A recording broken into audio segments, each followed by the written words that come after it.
What if the chaos we see today was not a surprise, but a warning written thousands of years ago? Empires rising faster than anyone can control.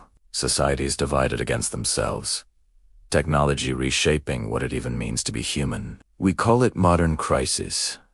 Ancient writers called it a pattern, and they didn't describe it as a random. They described it as a cycle, one that repeats when civilizations reach a breaking point. The unsettling question isn't whether the world is changing. It always is. The real question is this: are we living inside the exact phase those warnings described? A moment when power, fear, and ambition collide, and history begins to accelerate. Why does this matter right now? Because every generation believes its turmoil is unique. Yet historians repeatedly uncover the same signals appearing just before major turning points. Economic strain, social fragmentation, loss of shared meaning, and rapid technological leaps that outpace human wisdom. Ancient prophetic texts weren't written as fortune-telling manuals. They were observations about human behavior at scale, what happens when power concentrates, when truth becomes contested, and when fear becomes a political tool. Today, global tension, information warfare, and institutional distrust echo those descriptions with uncomfortable precision. This is not about predicting dates. It's about recognizing patterns that have always preceded transformation. Ancient records describe societies reaching a state of moral and structural overload. In simple terms, systems become too complex to sustain themselves. One prophetic motif speaks of kingdoms built on fragile foundations, impressive from a distance, unstable at their core. Another describes a period when communication spreads instantly, yet understanding collapses. These images weren't mystical riddles for scholars. They were metaphors for imbalance. When power grows faster than accountability, when innovation outruns ethics, instability follows. The writers observe that collapse rarely begins with invasion. It begins internally: erosion of trust, identity, confusion, and leadership driven more by survival than stewardship. History confirms this rhythm. Great powers often fall, not because they lack strength, but because their internal cohesion fractures. Prophetic language describes this as a house divided not as punishment, but as consequence. When societies prioritize short-term gain over long-term stability, cracks form. Ancient warnings repeatedly emphasize a tipping point, a moment when technological capability and human impulse collide. Today, artificial intelligence, digital influence, and global surveillance create unprecedented leverage over perception and behavior. The parallels are striking. Ancient observers didn't imagine microchips or satellites, but they understood something timeless. Tools amplify intention, and intention determines direction. Here is where the narrative becomes unsettling. Many prophetic frameworks describe a period when truth itself becomes contested terrain. Not the absence of information, but an overload of it. Competing realities, manufactured certainty, emotional manipulation at scale.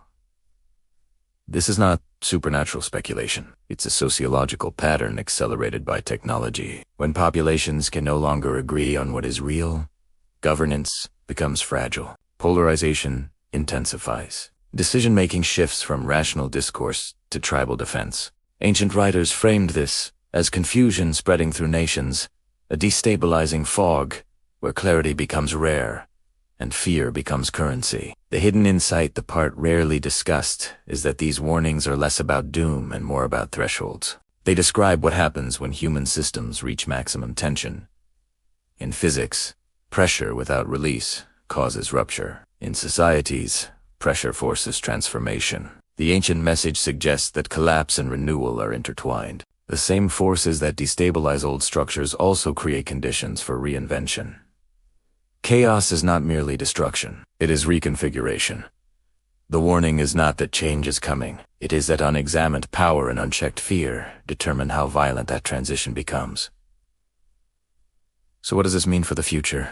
It suggests that we are not passive witnesses to a scripted fate. These patterns emerge from collective choices: how societies manage truth, authority, innovation, and responsibility. The ancient perspective is surprisingly practical. Civilizations survive when they adapt ethically as fast as they evolve technologically. When they fail to do so, instability becomes inevitable. The question is not whether disruption will occur. It is whether humanity can navigate acceleration without losing cohesion, empathy, and shared purpose. The warning is ultimately about awareness, recognizing signals early enough to change trajectory. Every era reaches a moment when it must decide what kind of future it is building. The ancient voices were not whispering superstition. They were documenting human nature under pressure.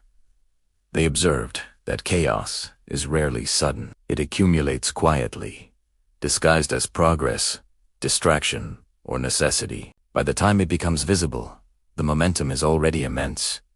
Yet awareness creates leverage. Understanding patterns allows societies to respond rather than react. The warning is not a prophecy of doom. It is a mirror showing what happens when power outruns wisdom, and what becomes possible when balance is restored. If history is a transmission echoing across centuries, then this moment is part of that signal. The same forces that reshaped ancient worlds are active now, amplified, faster, global. Whether this era becomes a collapse or a transformation depends on choices made in real time. The ancient message is not telling us what will happen. It is asking whether we recognize the pattern before the tipping point arrives.